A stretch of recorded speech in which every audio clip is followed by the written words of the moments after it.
xildhibaanada ka tirsan golaha shacabka ee baarlamaanka Soomaaliya kulankan maanta ay ku yeesheen waliba waa xildhibaanada mooshinka xildhibaan baarlamaanka Soomaaliya Professor Jawari waxay sheegeen kulku hadda waa uu socdaa waxay sheegeen si arar ah waxa la yiraahdaa in Jawari ay kaga dalbanayaan in ka hor uu istacjilo xilkaas markaan istiqaalada uu iska wareejo waxaan ognahay in xildhibaan Jawari waxaan ognahay inuu sheegay in odaynta ku kalsoon yahay markaan diyaar u yahay muddo 10 cisho gudahoodna doorashadaas odayntaas lagu qabto isla markaan haddii uu ka soo baxo iyo haddii lagu guuleystaba inta uu ku qanci doono xildhibaanadu waxay sheegayaan in diyaar u yihiin in odayntaas la galbalse ka jeclaan lahaayeen in xilka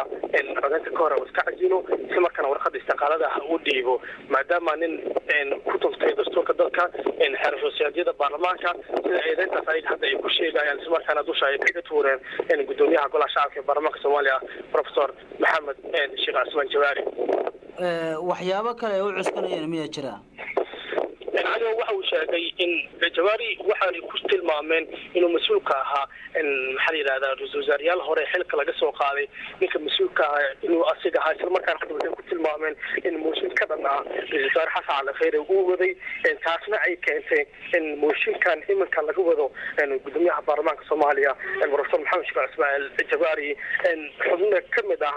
xukuumadda Soomaaliya ay ku xildhibaanada ay isla markaan lagu qiyaasay qadar dhan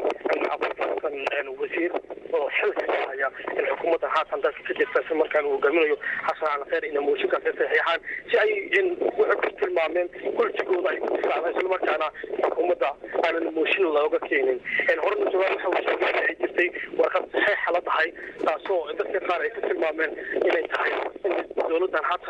إن مدة خلال كذا كويجي هاي إن الواحد موشين على أي كلمة